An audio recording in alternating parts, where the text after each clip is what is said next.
మీ business ఏదైనా మీ ఊర్లో promotion చేయాలంటే అది సుమన్ టీవీతోనే సాధ్యం. ఇప్పుడే సంప్రదించండి.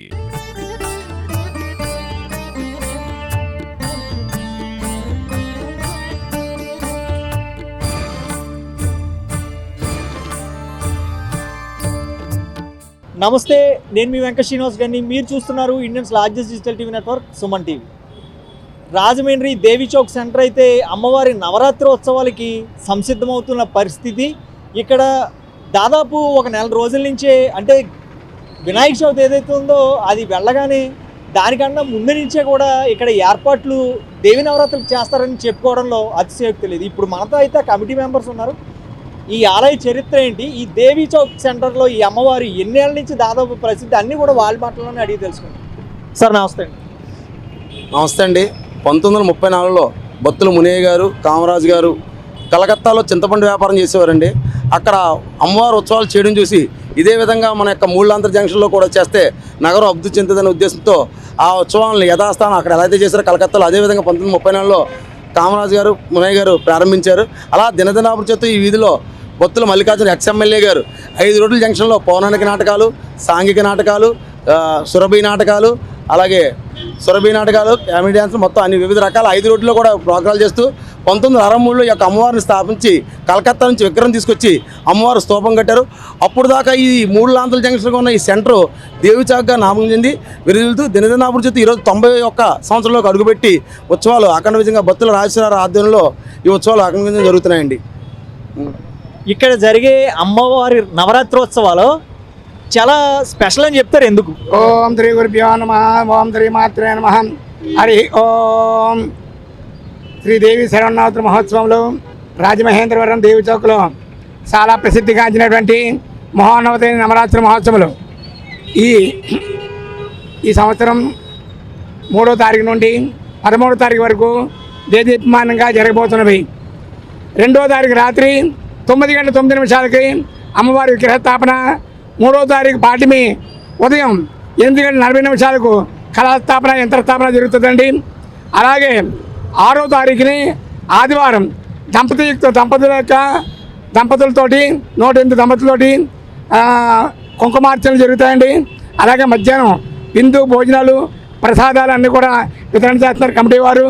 అలాగే 9వ తారీఖు మూలా నక్షత్రం, సరస్వతి పూజ, అలాగే విజయదశమి వరకు కూడా అవి 13వ తారీఖు వరకు కూడా దేదీప్యమానంగా ఈ ఉత్సవాలు జరగడానికి మన కమిటీ వారు అన్నీ కూడా ఏర్పాట్లు చేస్తున్నారు. అలాగే ఆధ్యాత్మిక కార్యక్రమాలు, నిత్య పూజలు, మంగళహారతులు ఇవన్నీ కూడా నిత్యం కూడా జరుగుతుంటాయి.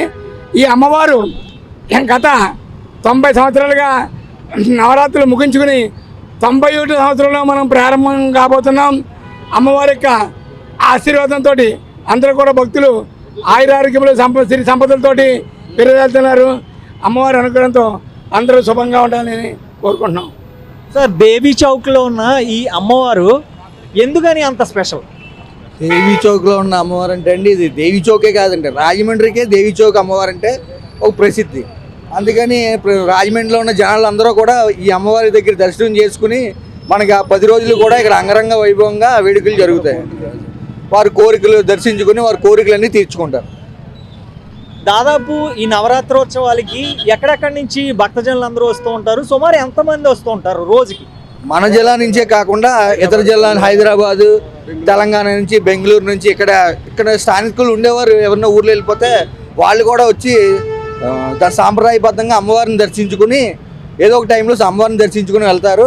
మినిమం రోజుకి 10,000 నుంచి, మిగతా శుక్రవారాలు, ఆదివారాలు, దశమి రోజుల్లో అయితే ఒక 40-50 వేల మంది అమ్మవారిని దర్శించుకుంటారు.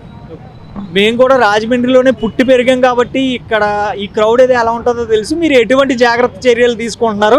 అసలు ప్లానింగ్స్ ఎలాంటివి ఉన్నాయి ఈ నవరాత్రులు? మార్కెట్స్, పోలీసు మొత్తం అంతా సపోర్ట్ చేస్తున్నారు సార్. అంతా కూడా చాలా బాగా జరుగుతుంది. దర్శనానికి ఇబ్బంది కలగకుండా అంతా బాగా చూసుకుంటాం. జయదేవి. అమ్మవారిని ఈ సంవత్సరం ఎలాగ తీర్చిదిద్దుతున్నారు స్టేజ్ మీద? అంటే ఏ అవతారాలు, అంటే ఒక్కొక్క సంవత్సరం ఒక్కొక్క అమ్మవారిని అయితే పెట్టడం రూపం జరుగుతుంది. ఈ సంవత్సరం ఏ రూపం ఇస్తున్నారు అమ్మవారికి? బాలా తిప్పసుందరి అమ్మవారిని ఇక్కడ ఈ సంవత్సరం కూడా ప్రతిష్ఠిస్తున్నాం. ఆవిడ బాలా తిప్పసుందరికి ఇక్కడ వెజిల్లుతుంది. ఆవిడనే కూడా మెరుగు చేస్తూ పెడుతూ 9 రోజులు కూడా 9 అలంకారాలతో అమ్మవారిని డైలీ కూడా దర్శనమిస్తారు అమ్మవారు. ప్రతిరోజు కూడా అలంకరణ చేసి ఆవిడకి నిత్య నైవేద్యం పెట్టి ప్రతిరోజు ఏ రోజుకి ఆ రోజు అలంకరణతో అమ్మవారిని దర్శనమిస్తారు. ఇక్కడ 9 రోజులు 9 అలంకరణలు. దాదాపు అక్కడ స్టేజ్ మీద ఎవరైతే అమ్మవారిని మీరు ప్రతిష్ఠిస్తున్నారో ఎన్ని అడుగుల అమ్మవారు ఉంటుంది? సుమారు దగ్గర 15 అడుగులు 16 అడుగుల హైట్లో అమ్మవారి విగ్రహం ఉంటుంది. ఆ పైన మకర తోరణం ఉంటుంది. విగ్రహం కూడా వుడ్తోనే చేస్తాం. ఇక్కడ మేము ఎవరు నిమజ్జనం చేయం అమ్మవారిని. ఎందుకంటే 10 రోజులు పూజ చేస్తాం కదా, వెళ్ళి పవిత్రంగా తీసుకెళ్ళి ఆవిడ స్థానంలో పెట్టేస్తాం. ఆవిడ నిమజ్జనం గట్ట ఏమి ఉండదు. ఏంటంటే ఆవిడ 10 రోజులు ఎలా పూజ చేస్తాం, మళ్ళీ మరలా ఆవిడకి మళ్ళీ కొత్త రూపం చూపించి మళ్ళీ పూజలు చేస్తాం. సాంస్కృతిక కార్యక్రమాలు ఈ సంవత్సరం ఎటువంటి సాంస్కృతిక కార్యక్రమాలు ఏర్పాటు చేశారు? ఈ 9 రోజుల్లో ఎటువంటి ఎంటర్టైన్మెంట్, అంటే రాత్రి పూట ఇక్కడికి సుదూర ప్రాంతాల నుంచి వచ్చి భక్తుల కోసం కూడా మీరు ఎటువంటి ఎంటర్టైన్మెంట్ ప్రోగ్రామ్స్ ప్లాన్ చేశారు ఇక్కడ? అదే ఇవి 3-10 బుధవారం గురువారం స్టార్టింగ్ అండి. కనకదుర్గ మహత్యం నుంచి పౌరాణిక నాటకాలు, మధ్యలో musical night, Ghantasala musical night, plus 3 రత్నాలు, ఇవన్నీ కంపల్సరీ జరుగుతాయండి. చుట్టుపక్కల పల్లెటూరు నుంచి కూడా వచ్చి ఎప్పటి నుంచో కూడా ఈ భక్తులు వచ్చి నాటకాలు తిలకిస్తారండి. పూర్వం నుంచి జరుగుతుందండి.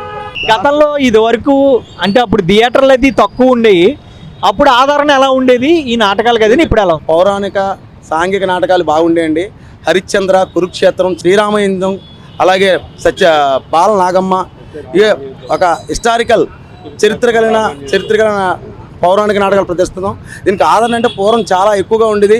ఈ సినిమా రంగం ఎన్ని ప్రయాణాలకు తగ్గింది, కానీ పల్లెటూరు నుంచి అంటే విలేజెస్ నుంచి కూడా వచ్చి ఇప్పటికీ కూడా ఈ ఆదరిస్తున్నారు. ఒక రాష్ట్రంలోనే రాజమండ్రిలోనే ఒక ఉత్సవాల దగ్గరే ఈ యొక్క పౌరాణిక నాటకాలు ప్రదర్శించడం జరుగుతుందండి. దాదాపు ఈ నవరాత్రోత్సవాలు ముగిసిపోయేటప్పటికి ఎంతమంది భక్తజనులు అమ్మవారి దర్శనం చేసుకుంటారు ఇంచుమించుగా? సుమారు దగ్గర 2 లక్షల దాకా ఉంటారండి. ఎందుకంటే డైలీ 10,000 మంది ఉంటారు. దసరా రోజు జరిగే 5 రోజులు నిండిపోయి 1,00,000 మంది పైన కూడా ఈ ఉత్సవాలని అమ్మవారి దర్శనం చేసుకుంటారు. అలాగే 10,000 మందికి అన్నదానం కూడా చేస్తామండి. ఈ సంవత్సరం లైటింగ్స్ అది కూడా చాలా అమోఘంగా ఉంటాయి ఇక్కడ. ఈ సంవత్సరం వెరైటీగా ఎటువంటి లైటింగ్స్ అది పెట్టబోతున్నారు? మ్యూజిక్స్, సౌండ్స్ ఏమైనా వెరైటీలు ఉన్నాయా? సౌండ్స్ అంటే మనం పెద్దగా సౌండ్స్ అనేవి లాస్ట్ ఇయర్ అయితే కాళీయ మర్దనం చేసి కృష్ణుడితో పెట్టారు. ఈ సంవత్సరం ఎటువంటి పెట్టబోతున్నారు?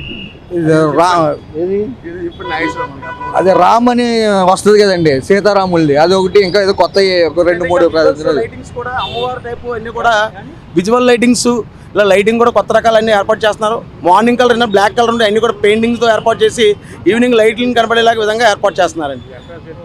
ఎంట్రన్స్ గోపురం కూడా 110 అడుగుల హైట్తో తిరుపతి సెట్టింగ్ చేస్తున్నారండి. అక్కడ ప్రెసిడెంట్ గారు వెళ్దాం ఒకసారి. సార్ ఇక్కడ మీరు చూసుకున్నట్టయితే ఈ వారం ఈ నవరాత్రోత్సవాలు ఏమున్నాయో ఆ నవరాత్రోత్సవాల్లో ఇక్కడ సాంస్కృతిక కార్యక్రమాల పట్టి అంతా కూడా ఇక్కడ మనం చూసుకుంటే ఇక్కడ ఉంది.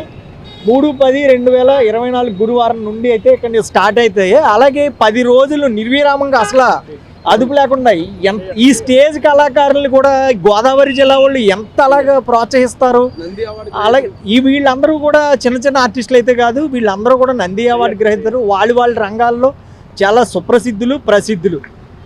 చూసుకున్నట్టయితే మనకు 3వ తారీఖున శ్రీ కనకదుర్గ మహత్యం నాటకం ఎంతో రసవత్తరంగా చాలా అమోఘంగా ఉంటుంది. ప్రతి సంవత్సరం కూడా ఈ కనకదుర్గ మహత్యం అయితే ఫస్ట్ అయితే అదే పడుతుంది. ఇక్కడ రాజమండ్రిలో ఉన్న దేవి చౌక్లో ఉన్న ఈ సెంటర్లో ఫస్ట్ అయితే కనకదుర్గ మహత్యం పడుతుంది. అక్కడి నుంచి మొదలుకొని కురుక్షేత్రం, రామాంజనేయ యుద్ధం, అంటే మొత్తం అన్నీ కూడా హిస్టారికల్ డ్రామాస్కి సంబంధించిన నాటకాలన్నీ కూడా ఇక్కడ వేయడం అయితే జరుగుతుంది. ఎంతోమంది మర్చిపోతున్న ఈ కళని ఎప్పటికప్పుడు ప్రతి సంవత్సరం కూడా ఇక్కడ ఉన్న కమిటీ మెంబర్స్ అయితే ప్రోత్సహిస్తూ ఈ కళాకారులను కానీ ఈ కళలను కానీ ఎంతో జనానికి చేరువ చేయాలనే ఉద్దేశంతో చేరువ చేస్తూ పాత పద్ధతులు ఏవి మర్చిపోకుండా కొత్త తరాలకి అందించాలన్న భావంతో వీళ్ళైతే ఉన్నారు. కెమెరా పర్సన్ గణేష్తో వెంకట శ్రీనివాస్, గణేష్ సుమన్ టీవీ, రాజమహేంద్రవరం నుంచి.